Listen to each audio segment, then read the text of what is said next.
बहुत बहुत स्वागत है आप सभी का एक बार फिर से गैलेक्सी क्लासेस के इस ऑनलाइन प्लेटफॉर्म पर, जहां हम सभी बहुत तेजी से, बहुत जोरों शोरों से और बहुत अच्छे तरीके से सीटे दिसंबर 2022 की तैयारी कर रहे हैं। और कुछ जब हम लोगों ने प्रैक्टिस सेट को करना चालू किया, प्रीवियस ईयर के क्वेश्चंस को करना चालू किया, तो उसमें गार्डनर शब्द बहुत बार बार पूछा जा रहा है। गार्डनर का बहुबुद्धि सिद्धांत कई रूपों में बदल बदल के प्रश्न को पूछा जा रहा है। तो हमने डिसाइड किया कि एक छोटा सा वीडियो लगभग 15 से 20 मिनट का आपका गार्डनर पे हम बना देते हैं, गार्डनर को हम पढ़ा देते हैं, ताकि गार्डनर से संबंधित कोई भी प्रश्न आपके गलत ना हो। ठीक है, गार्डनर से संबंधित कोई भी प्रश्न आपके गलत ना हो। तो आज की क्लास में हम पढ़ने वाले हैं गार्डनर का बहुबुद्धि सिद्धांत। ठीक है, गार्डनर हार्वर्ड गार्डनर ने बहुबुद्धि सिद्धांत को प्रस्तुत किया। सबसे पहला प्रश्न यही, बहुबुद्धि सिद्धांत को किसने प्रस्तुत किया? हार्वर्ड गार्डनर ने। हम आपको बता दें, बहुबुद्धि सिद्धांत से मिलता जुलता एक बहुकारक सिद्धांत भी है। ठीक है, बुद्धि का बहुकारक सिद्धांत भी है। कारक की जगह खंड लिख सकते हैं, कारक की जगह तत्व लिख सकते हैं। बहुखंड सिद्धांत, बहुकारक सिद्धांत, बहुतत्व सिद्धांत, इसको थॉर्नडाइक ने दिया था। याद रखिएगा, इसको किसने दिया था? थॉर्नडाइक ने। इसी को हम बालू का सिद्धांत या इसी को हम परमाणु का सिद्धांत भी कहते हैं। एक बात ये हो गई। अब एक इसी से मिलता जुलता, इसी का भाई आप समझ सकते हैं, समूह कारक सिद्धांत है, जिसे थर्स्टन ने दिया था। समूह कारक सिद्धांत है जिसे किसे दिया था? थर्स्टन ने दिया था। और कितने समूह बताए थे, कितने तत्व बताए थे? 7 तत्व बताए थे। लेकिन गार्डनर साहब ने बहुबुद्धि सिद्धांत में, यह बहुबुद्धि अलग है, यह समूह से अलग है, बहुकारक से अलग है, कंफ्यूज मत होइएगा। तो बहुबुद्धि सिद्धांत जो है गार्डनर का, वो 8 प्रकार के बुद्धि की बात करता है। ये कहता है कि बुद्धि के कोई तत्व नहीं होते।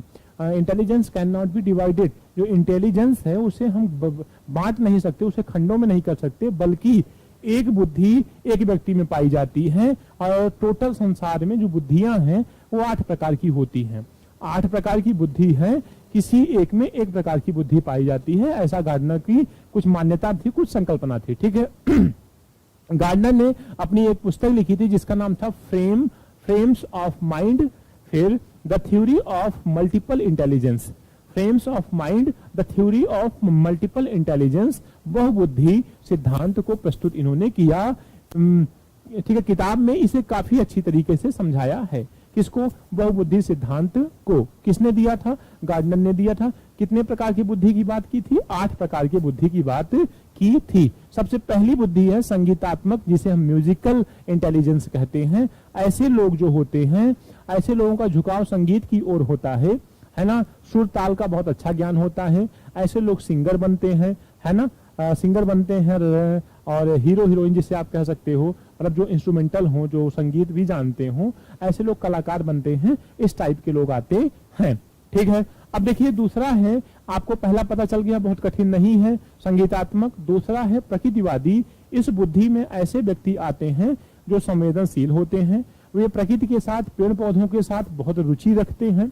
ठीक है, पेड़ पौधों के साथ, छोटे जीव जंतुओं के साथ उनकी विशेष रुचि होती है।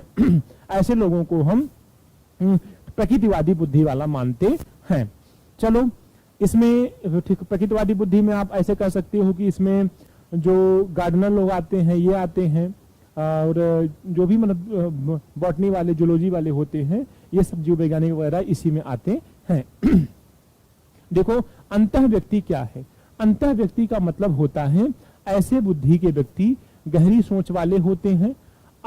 वह अपनी निजी भावना, अभिप्रेरणा और इच्छाओं को जानकर दूसरे व्यक्तियों के साथ अंतःक्रिया करते हैं। मतलब जो खुद को समझते हैं। एक लाइन में समझो कि ऐसे व्यक्ति जो खुद के अनुभव को समझते हैं, खुद के ज्ञान को समझते हैं, अपने विचारों व्यवहारों को समझते हैं, तब दूसरे से जुड़ते हैं, उसे हम क्या कहते हैं? अंतः व्यक्ति कहते हैं। उसे हम क्या कहते हैं? अंतः व्यक्ति कहते हैं। अब हम चौथे की बात कर रहे हैं, शारीरिक गतिक संवेदी। शारीरिक गतिक संवेदी लोग जो होते हैं वो अपने शरीर पर, मांसपेशियों पर ज्यादा बल देते हैं। ठीक है, शारीरिक गतिक कौशल वाले व्यक्ति अपने और मतलब अपने बॉडी पर ज्यादा ध्यान देते हैं। ऐसे लोग जिम्नास्टिक होते हैं, प्लेयर होते हैं। ये सारी चीजें उनके अंदर भावनाएं पैदा होती हैं। तो 4 प्रकार की बुद्धि हम लोगों ने पढ़ लिया। एक कौन सी बुद्धि पढ़ा? संगीतात्मक। एक कौन सी पढ़ी? प्रकृतिवादी। फिर क्या पढ़ा? अंतः व्यक्ति। फिर हमने क्या पढ़ा, शारीरिक गति संवेदी। अब देखिए हम अंतर व्यक्तित्व की बात कर रहे हैं। अंतर व्यक्तित्व कहने का मतलब यहाँ है जो खुद को नहीं बल्कि दूसरों को पहचानता है, दूसरों की प्रेरणा जरूरतों को पहचानता है, दूसरे लोगों के साथ खुशी के व्यवहार के प्रति संवेदनशील होता है।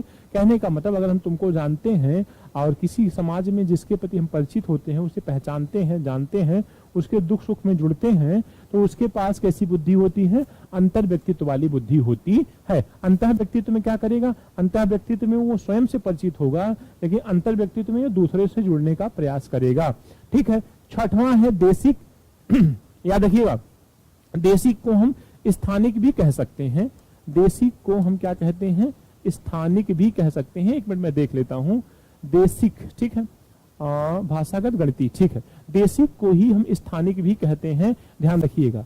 देशिक को हम क्या कहते हैं, स्थानिक भी कहते हैं, स्पेक्चुअल भी कहते हैं, स्पेक्टिकल, ठीक है। स्थानिक बुद्धि भी कहते हैं। ऐसे व्यक्ति वस्तुओं और स्थान को बहुत अच्छे से याद रखते हैं, बहुत आसानी से देश विदेश की जानकारी दिमाग में रख लेते हैं।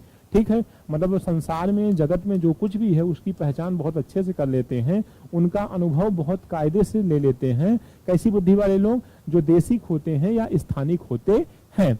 चलो भैया, अब हम सातवें बुद्धि की ओर बात करते हैं। सातवीं बुद्धि भाषागत है, आया हुआ प्रश्न है। भाषागत वाले जो लोग होते हैं वो कवि होते हैं। भाषागत वाले लोग लेखक के रूप में होते हैं। इनके अंदर भाषा का, शब्दों का बहुत ज्ञान होता है। इन्हें पता है कि इसके सामने कौन सा शब्द प्रयोग करना है, किस शब्द से बोलकर हम सामने वाले से जुड़ सकते हैं। इट मीन्स कहने का मतलब ये शब्दों के कलाकार होते हैं, शब्दों के यूज करने में बहुत माहिर होते हैं, जिनके अंदर भाषागत विशेषता होती है या भाषागत बुद्धि होती है। आठवीं बुद्धि है गणितीय बुद्धि। गणितीय बुद्धि में ऐसे लोग आते हैं जिनके अंदर तर्क करने की क्षमता, समस्या सुलझाने की क्षमता, वैज्ञानिक सोच रखने वाली, बैंक वगैरह में फाइनेंशियल वैज्ञानिक वगैरह जो भी काम करते हैं वो गणितीय बुद्धि पर काम करते हैं। हमने देखा कि बुद्धि के 8 प्रकार गार्डनर ने बताए थे। बुद्धि के कितने प्रकार गार्डनर ने बताए थे? 8 प्रकार। सबसे पहला कौन सा था? संगीतात्मक। फिर क्या था? प्रकृतिवादी। फिर क्या था? अंतः व्यक्ति। फिर क्या है? शारीरिक गति कौशल, जिम्नास्टिक वगैरह। फिर क्या है? अंतर व्यक्तित्व, देशिक, जिसे हम स्थानिक भी कहते हैं, और भाषागत, लैंग्विस्टिक, और गणितीय, लॉजिकल, मैथमेटिकल। ठीक है, ये 8 प्रकार की बुद्धि गार्डनर ने बताई थी। यहाँ से कई प्रश्न पूछे गए, उदाहरण के रूप में पूछे गए, सीटेट में डायरेक्ट पूछे गए। कौन सा बुद्धि का प्रकार नहीं है वो पूछा गया। तो अब इस वीडियो को, इस क्लास को पढ़ने के बाद आपसे ऐसा कोई भी प्रश्न नहीं होगा। प्रश्नों को करके देख लीजिएगा, जो आपसे गलत हो जाए। मिलते हैं आपसे नेक्स्ट क्लास में। अगर आप पिछली क्लासेस नहीं देखे हैं तो डिस्क्रिप्शन बॉक्स में जाकर के देख लीजिए। चैनल को सब्सक्राइब कर लीजिए, खूब शेयर करिए दोस्तों के साथ में, लाइक कर दीजिए। मिलते हैं हम आपसे नेक्स्ट क्लास में। Thank you so much for watching this video.